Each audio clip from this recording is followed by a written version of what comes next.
Breaking news from the stadium tonight as an anonymous fan foot the bill for 55,000 hot dogs, bringing that sweet tubed meat to everyone in attendance. Free dogs! Yeah! 55,000 hot dogs? What does that even cost? While the identity of this Frankfurter philanthropist remains anonymous, their all-beefy generosity will go down in history. The new Mega Millions. More to win means more to give. How you spend it is up to you. Yeah! For game odds and details, visit sceducationlottery.com. La tribuna del Padre Broto. La tribuna del Padre Broto. La tribuna del Padre Broto. La tribuna del Padre Broto. La tribuna del Padre Broto. La tribuna del Padre Broto. Bienvenidos, soy el Padre Broto. ¿Ya caes? Sí, hombre, sí. El cura este que le ha dado por pasarse a los podcasts y al internet.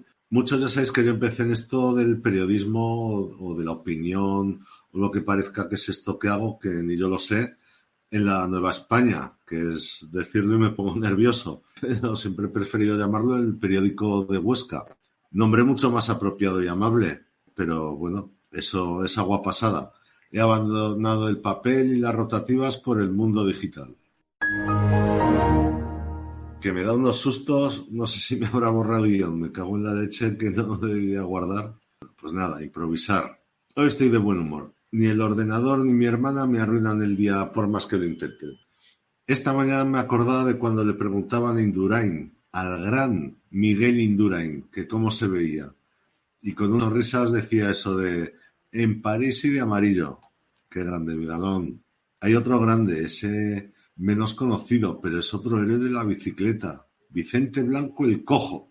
¿Os suena?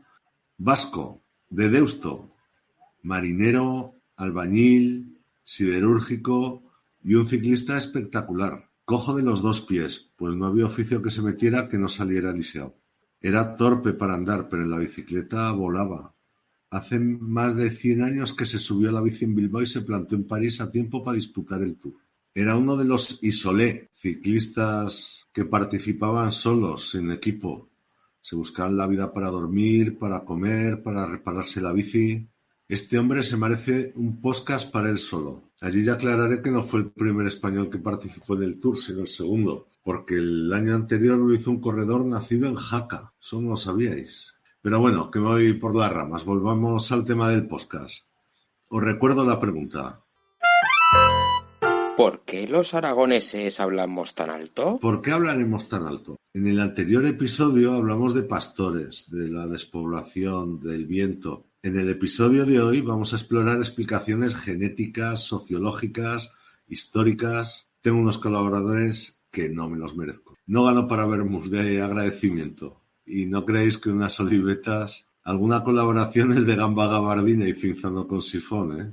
Empezaremos revisando las explicaciones genéticas. Lolo y Cande muestran en su trabajo Fisiología del hablar aragonés cómo, sin apreciar diferencias morfológicas significativas en el aparato fonador con el resto de europeos, sí las hay en cuanto al aparato resonador, apreciándose diferencias relevantes en los senos maxilares y frontales con respecto a sus vecinos más próximos, y que son atribuidas a la extrema y continuada fuerza de expiración casi sobrenatural que genera el aparato respiratorio de un aragonés medio al hablar.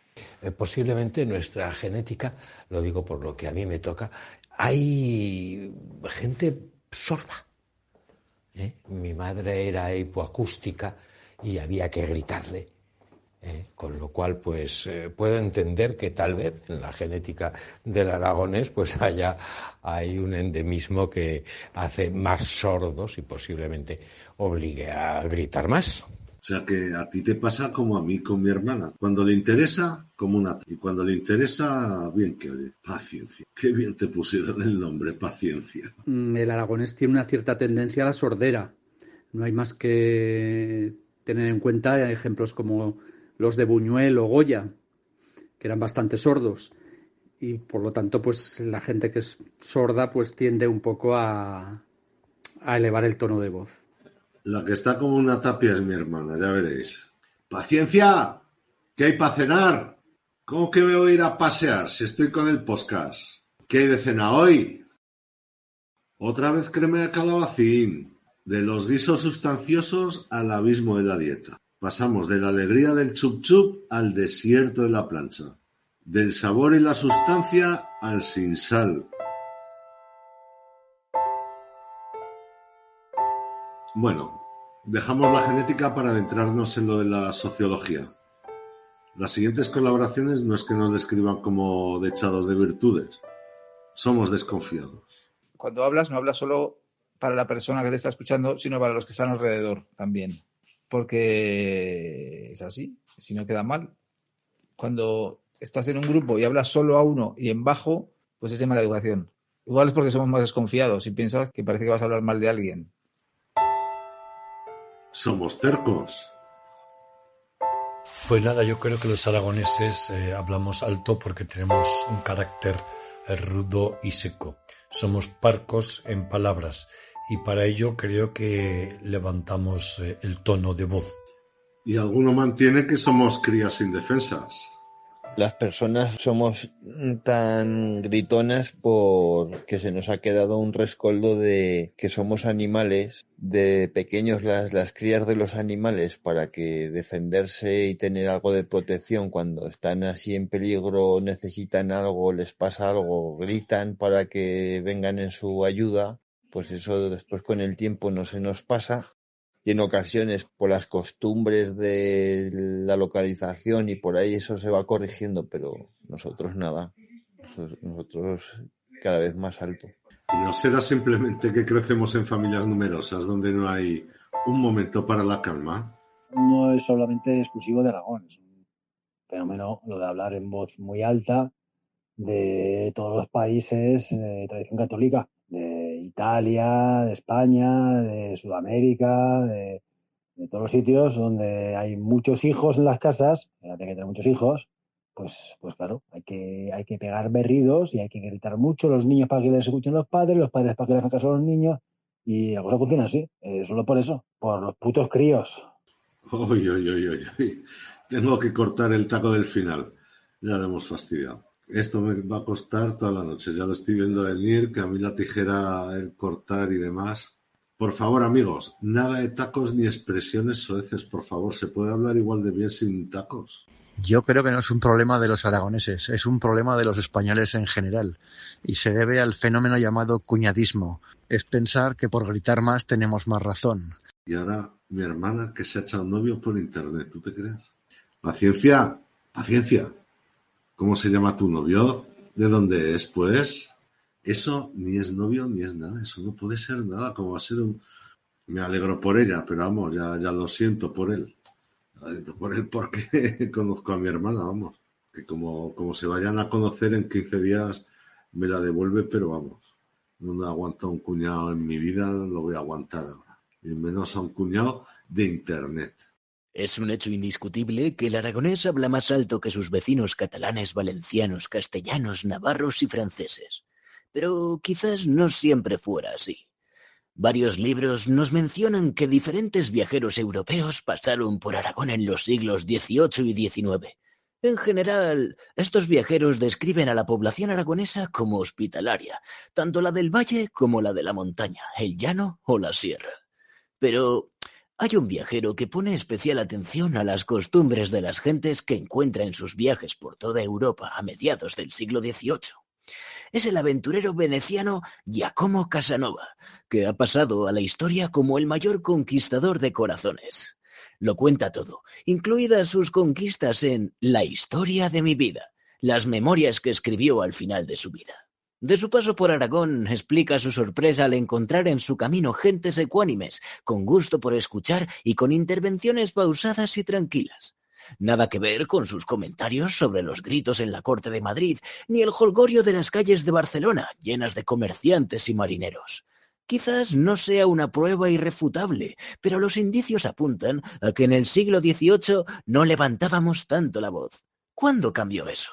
No sé responderlo.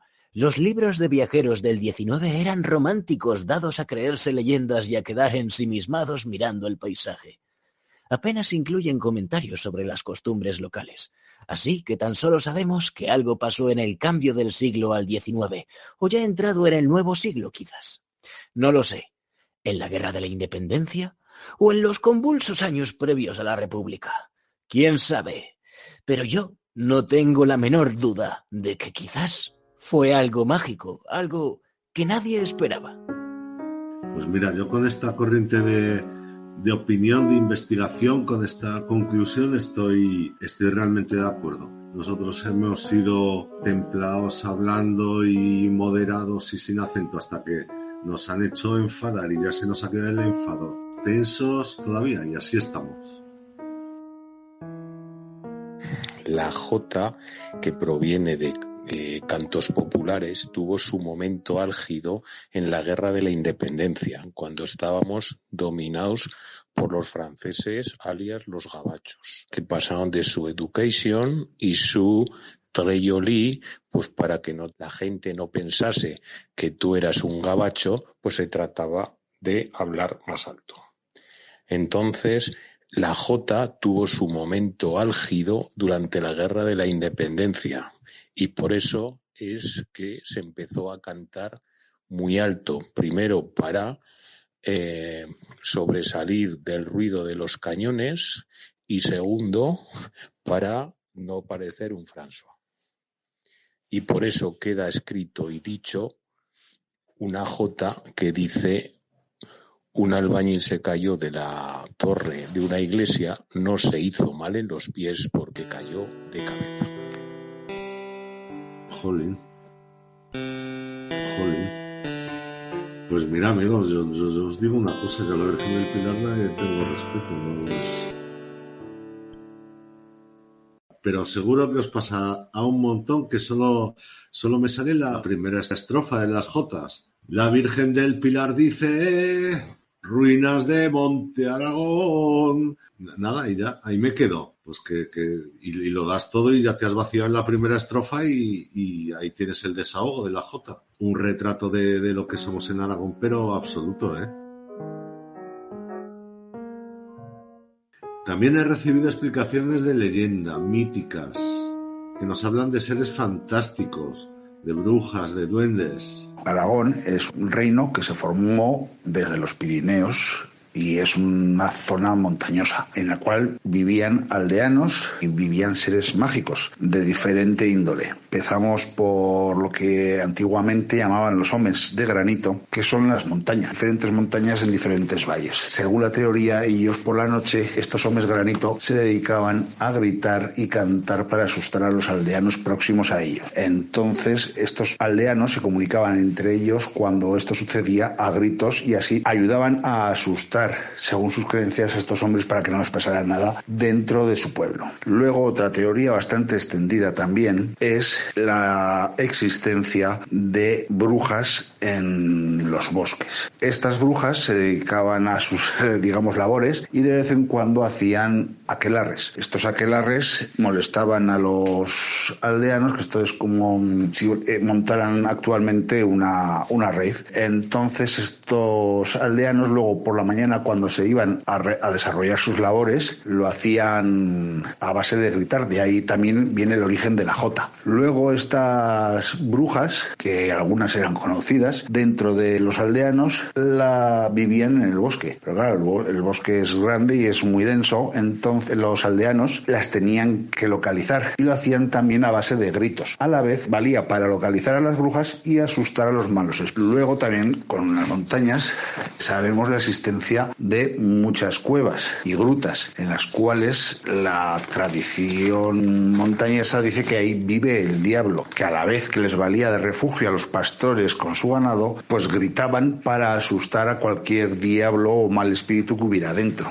También había seres buenos, que eran los duendes, que vivían escondidos en el bosque y a los cuales también llamaban a gritos para poderles pedir cosas. Había, como podía ser el oso o el lobo, que eran considerados dioses. El oso simboliza el bien y el lobo el mal. No tiene nada que ver, pero bueno, allá va que va. Y con todas estas anécdotas y costumbres de tiempos ancestrales se ha quedado el hablar con un tono bastante elevado. Y hasta de japoneses y el cultivo del arroz en la olla de Huesca. Nosotros lo que realmente tenemos de una manera que se escucha muy fuerte son las expresiones. Hay una que sobre todo me hace mucha gracia, siempre me ha hecho mucha gracia y la verdad es que cuando yo era pequeño no se escuchaba mucho y es kyo. buscando el origen de Kyo.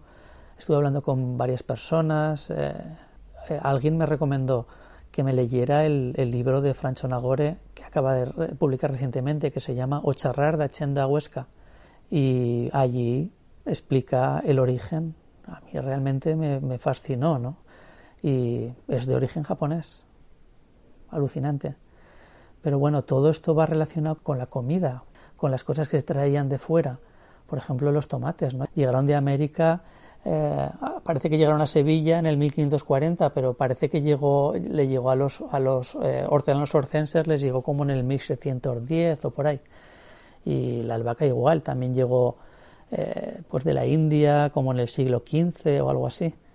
Y bueno, los hortelanos orcenses parece que mandaron una petición al consejero del rey y le hicieron esta petición de tratar de mejorar el cultivo del arroz en la olla de Huesca, porque aunque llevaba desde el siglo X, parece que no acababa de arrancar, no acababa de dar el fruto que se supone que tendría que dar.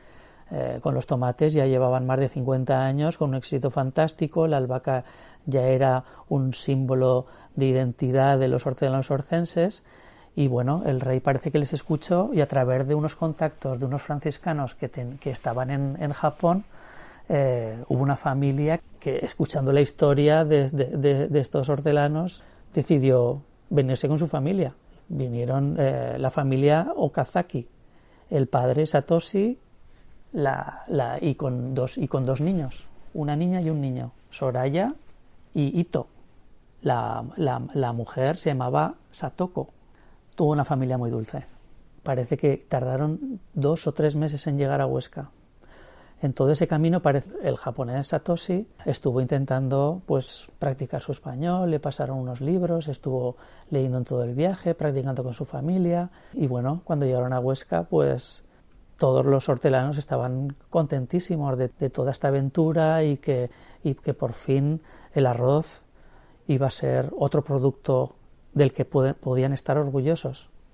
Pero bueno, allí en todas las labores parece que no había manera. Satoshi tenía realmente muchos problemas para comunicarse con los hortelanos. Una cosa que parece que les hizo mucha gracia es que cuando él decía vamos a hacer esto hoy, y siempre repetía hoy en japonés, que hoy en japonés es kyo. Y entonces les hacía, a los hortelanos orcenses se reían mucho de esa expresión, kyo. Y entonces a partir de allí lo llamaban kyo a Satoshi. A él no le hacía mucha gracia, pero bueno, al final parece que se quedó y eso ha seguido hasta nuestros días. Otro dato curioso de este asunto es que Satoshi siempre quiso ser danzante y le dio mucha pena que nunca le concedieran ese deseo. Vamos a ver, de todos los danzantes, ¿quién tiene huerto? Es como para dejar entrar a un japonés. Bueno, ahora le va a salir sarpullido a alguno cuando tenga que empezar alguna mujer de danzante. Va a temblar la parrilla del santo. Y como dijo Santo Tomás de Aquino, un gran consejo, cada hombre tiene que inventar su camino. Esto es un gran consejo, pero no sé si os valdrá para mucho. Hacer caso también de esos pequeños consejos de la vida, mucho más útiles, más cotidianos. Cuando os levantéis por la noche al baño, encender la luz. Que un golpe a oscuras, vaya tontería, darse un golpe a oscuras, romperte un dedo por no encender la luz. Ya os daré más pequeños consejos de esto en los próximos podcasts. Hasta aquí la tribuna del Padre Broto. Si te ha gustado, pronto un nuevo capítulo. Sé paciente y recuerda, las opiniones vertidas en este podcast no representan a nadie, ni siquiera al Padre Broto. Tómalas todas y quédate con las que quieras.